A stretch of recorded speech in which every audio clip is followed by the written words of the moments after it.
오늘도 주님의 은혜를 누리며 살아가시는 기아복된 하루의 삶이 되시길 소망합니다. 어제의 말씀의 본문인 13장에서는 가나안 정탐의 보고에 대해서 기록하고 있습니다.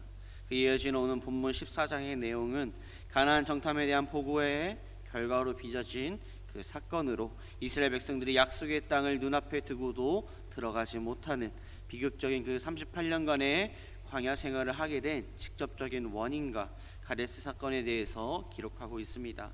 그중 13장 25절에서 34절에 이어서 갈렙과 여호수아를 제외한 10명의 가나안 정탐꾼들로부터 가나안 땅은 그 땅 거민들의 강성함과 견고한 성읍들 때문에 도저히 정복될 수 없다라는 그런 부정적 보고를 들은 이스라엘 백성들이 극도의 절망에 빠져 모세와 아론을 원망하며 하나님께 원망하는 장면을 오늘 본문에서 말씀하고 있습니다. 이러한 본문을 통해서 10명의 정탐꾼들로부터 가나안 정복의 불가능성을 보고받은 이스라엘 백성들은 극심한 절망감에 사로잡히게 됩니다. 그리고 그들의 이러한 이 절망감은 모세가 아닌 다른 한 지휘관을 세워 그토록 위대한 이적으로 구출된 그 다시 애굽으로 출급했던 그 하나님의 은혜를 잊고 다시금 애굽으로 돌아가려는 그런 모습을 보이게 됩니다. 이스라엘 백성들은 노예 신분으로 누리는 그런 안전을 더욱더 바라는 그런 모습 가운데 비굴한 노예 근성을 다시금 드러내는 이스라엘 백성들의 모습을 보게 됩니다. 더구나 그들은 그들의 반역 행위를 만류하는 그 여호수아와 갈렙을 돌로 쳐 죽이려까지 하는 극악함마저 보이게 됩니다.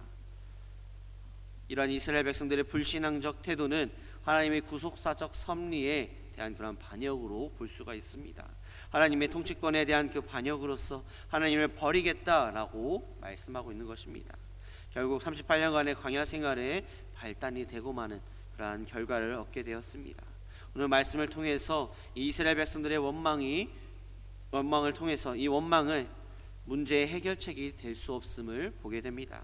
2절에서 3절 말씀에 보면 이스라엘 자손이 다 모세와 아론을 원망하며 온 회중이 그들에게 이르되 우리가 애굽 땅에서 죽었거나 이 광야에서 죽었으면 좋았을 것을 어찌하여 여호와가 우리를 그 땅으로 인도하여 칼에 쓰러지게 하려 하는가. 우리 처자가 사로잡히니 애굽으로 돌아가는 것이 낫지 아니하랴라고 말씀합니다.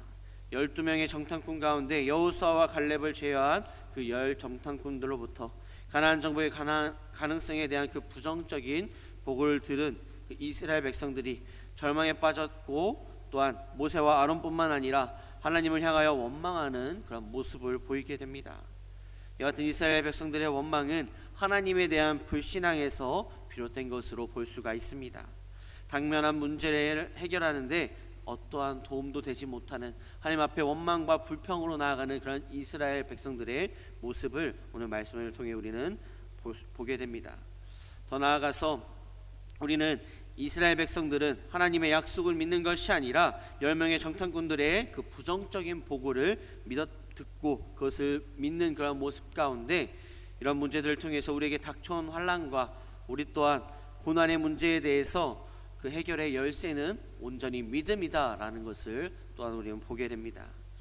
우리는 3절 말씀에 보면 이스라엘 백성들은 자신들이 만약 가나안 땅으로 들어간다면 자신들의 처자가 그 땅 거민들에 의해 칼에 쓰러지며 사로잡히게 될 것이다 라고 단정적으로 말하고 있는 것을 보게 됩니다. 하나님께서 은혜와 사랑으로 하나님께서 지켜주시고 보호하심 가운데 가나안 땅으로 들어갈 것이다 라는 그러한 믿음이 아니라 그들의 마음 가운데는 그들의 생각 가운데는 단정적으로 아예 안 될 것이다 라는 그 하나님의 인도하심과 보호하심을 잊은 채 살아가고 있는 것을 보게 됩니다. 이처럼 이스라엘 백성들은 자신들의 처자가 사로잡힐 것을 단정적으로 말했습니다. 그러한 이유는 무엇이었을까요? 하나님께 대한 믿음이 없었기 때문이었습니다. 하나님의 백성에게 있어서 문제의 핵심은 자신이 얼마나 많은 능력을 가지고 있느냐 하는 것에 달려있는 것이 아니라 하나님을 향한 믿음을 가지고 있느냐 없느냐 라는 그런 문제에서 그 믿음을 가지고 있는 것에 대해서 말씀하고 있습니다. 하나님을 온전히 믿고 그를 신뢰할 때에 우리는 아무리 어려운 그런 문제라도 능히 해결할 수 있다라는 그러한 사실을 잊지 말아야 합니다. 하나님을 온전히 믿고 그를 신뢰할 때 우리는 아무리 어려운 문제를 능히 해결하는 그런 모습 가운데, 마가복음 9장 23절 말씀, 예수께서 이르시되 할 수 있거든이 무슨 말이냐, 믿는 자에게는 능히 하지 못할 일이 없느니라 라고 말씀하십니다. 예수님의 말씀과 같이 어떠한 문제가 우리에게 닥쳐올지라도 오히려 우리에게 능력 없음을 인하여 우리가 그것을 인정하고 더욱더 낮아짐을 통해서 더 큰 은혜를 베푸신 하나님을 바라보게 되고, 또 어떠한 상황 가운데서도 우리를 건져내시고 이끌어가시고 하나님의 은혜로 말미암아 기뻐하는 우리 모든 성도님들 되시길 소망합니다. 또 우리는 믿음을 통해서 하나님이 기뻐하시는 자가 되어야 함을 또 말씀하고 있습니다.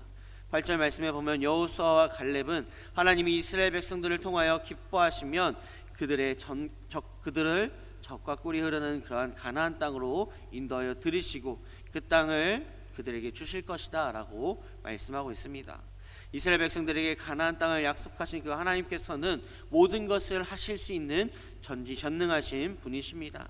그렇게 이스라엘 백성들이 가나안 땅을 차지하는 것이 그들에게 능력이 있거나 또한 더 큰 군사력과 더 큰 그러한 능력이 있는 것이 문제가 아니라 오직 하나님께서 그들의 믿음을 보시고 기뻐하시느냐 그렇지 못하냐의 문제다라는 것을 보여줍니다. 하나님을 기쁘시게 하는 자는 누구일까요? 히브리서 11장 5절 말씀, 믿음으로 에녹은 죽음을 보지 않고 옮겨졌으니 하나님이 그를 옮기심으로 다시 보이지 아니하였느니라. 그는 옮겨지기 전에 하나님을 기쁘시게 하는 자라는 증거를 받았느니라 라고 말씀합니다. 하나님을 믿고 그 믿음을 따라 행하는 자가 하나님을 기쁘시게 한다라고 말씀하고 있습니다. 그렇게 우리는 하나님을 온전히 믿고 그 믿음대로 하나님의 말씀대로 따라 행한 가운데 하나님을 기쁘시게 하는 그런 믿음으로 살아가는 우리의 삶이 되어야 합니다. 또한 더 나아가 11절에서 19절 말씀에 보면 모세를 통해서 예수 그리스도의 사랑을 바라볼 수가 있습니다. 가데스 사건을 기록하고 있는 본장의 두 번째 단락으로서 이러한 본문은 10명의 가나안 정탐꾼들로부터 가나안의 정복의 가능성에 대한 부정적인 그러한 주장을 듣고 그런 견해를 들은 그 이스라엘 백성들이 하나님을 원망하며 하나님의 이끌어가심에 대해서 불평불만하는 그런 모습에 이어서 그 백성들의 원망에 대한 그 하나님의 진노와 그 진노를 멈추게 하려는 모세의 간절한 그 중보기도를 기록하고 있습니다. 구하옵나니 19절 말씀에 보면 구하옵나니 주의 인자의 광대하심을 따라 이 백성의 죄악을 사하시되 애굽에서부터 지금까지 이 백성을 사하신 것 같이 사하시옵소서라고 고백합니다.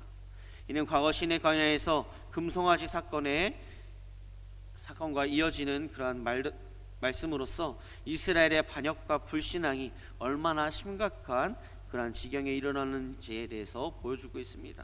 출애굽기 33장 15절 말씀, 모세가 여호와께 아뢰되 주께서 친히 가지 아니하시려거든 우리를 이곳에 올려보내지 마옵소서라는 모세의 이러한 고백과 같이 모세는 이러한 상황 가운데서도 하나님의 언약과 성품, 하나님의 영광을 염려하는 그 믿음의 기초에서 백성들의 용서를 받고 또한 보존될 수 있도록 간절하게 하나님 앞에 간구하는 기도를 하나님께 올려드렸습니다. 이러한 모세는 누구를 위해 기도했을까요? 바로 자신을 원망하던 그 이스라엘 백성들을 위해서 간절히 중보기도하는 그런 모습을 보이게 됩니다. 자신에게 호의를 베푸며 순종하였던 자들을 위해서가 아니라 자신을 멸시하며 대적하는 그런 불평과 불만들로 가득했던 이스라엘 백성들을 위해 기도했다라는 것입니다. 그래서 하나님께서는 28절 말씀, 너희 말이 내 귀에 들린 대로 내가 너희에게 행하리니 라고 말씀합니다. 이런 모습을 통해서 하나님께서 우리에게 보내주신 예수 그리스도의 그 사랑, 예수 그리스도께서 우리를 위해 십자가에 죽으신 그 사랑을 기억하는 우리의 삶이 되어야 합니다. 이런 모세의 모습을 통하여 오늘날 개인주의와 이기주의가 만연해 있는 이 세상 속에서 온전히 그리스도인으로서 하나님의 자녀로서 천국 백성으로서 어떻게 예수 그리스도의 사랑을 전해야 하는가에 대해서 보여주고 있는 것입니다. 마태복음 5장 39절 말씀, 나는 너희에게 이르노니 악한 자를 대적하지 말라. 누구든지 내 오른편 뺨을 치거든 왼편도 돌려대며 라는 이 말씀과 같이, 예수님의 이 말씀과 같이 온전히 이웃 사랑을 넘어서 원수까지 사랑하는 그 사랑에 대해서 말씀하고 있는 것입니다. 우리는 모세가 보여줬던 그 중보기도와 같이 백성들 불평과 불만이 넘쳐나는, 심지어 다시금 애굽으로 돌아가고자 라고 말했던 그 이스라엘 백성들의 불평과 불만, 그런 모습들 가운데 또한 심지어 여호수아와 갈렙을 돌로 쳐 죽이고자 하는, 또한 모세와 아론에게 불평과 불만이 넘쳤던 그러한 이스라엘 백성들에게 기도로서 또한 그들의 예수 그리스도 하나님의 그 사랑이 온전히 가길 원하는 그 모세의 마음과 같이 우리의 삶도 나에게 힘듦과 어려움과 고통을 주는 그러한 자들에게, 그러한 상황에 불평과 불만하기보다 하나님 앞에 더욱더 기쁨과 감사함으로, 더욱더 하나님 앞에 온전한 믿음으로 중보기도하며 나아가는, 내 사랑하는 가족들, 내 이웃에게 온전히 전하며 나아가는 그러한 삶이 되시길 소망합니다.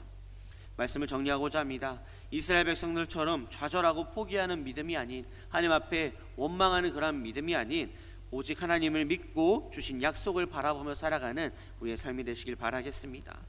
더 나아가 이스라엘 백성들을 향한 그 모세의 기도와 같이 사랑하는 부모님, 사랑하는 자녀, 배우자, 가족의 믿음을 위해 기도하는 그러한 삶이 되며, 또한 왜 교회를 다니냐며, 또한 핍박과 불평과 불만하는 그러한 내 이웃에게, 내 가족에게 온전히 예수 그리스도의 사랑을 전하며, 정말 내 모든 것을 다 내려놓고 십자가에 죽으신 예수 그리스도의 사랑을 온전히 전하며 나아가는 우리 개화복된 모든 성도님들 되시길 소망합니다.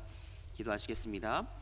사랑과 은혜가 충만하신 아버지 하나님, 나에게 닥쳐오는 환난과 어려움과 고난 가운데 이스라엘 백성들처럼 하나님 앞에 원망하며 불평과 불만으로 나아가는 것이 아니라, 나에게 더욱더 더 크게 이루어 가실, 보호하시며 함께 하실 하나님의 능력을 바라보며 그 믿음 가운데 담대히 살아가며 기쁨과 감사함으로 온전히 앞에 주님 앞에 찬양하며 영광 올려드리며 나아가는 믿음의 삶을 주님 함께 하시고 인도하여 주시옵소서.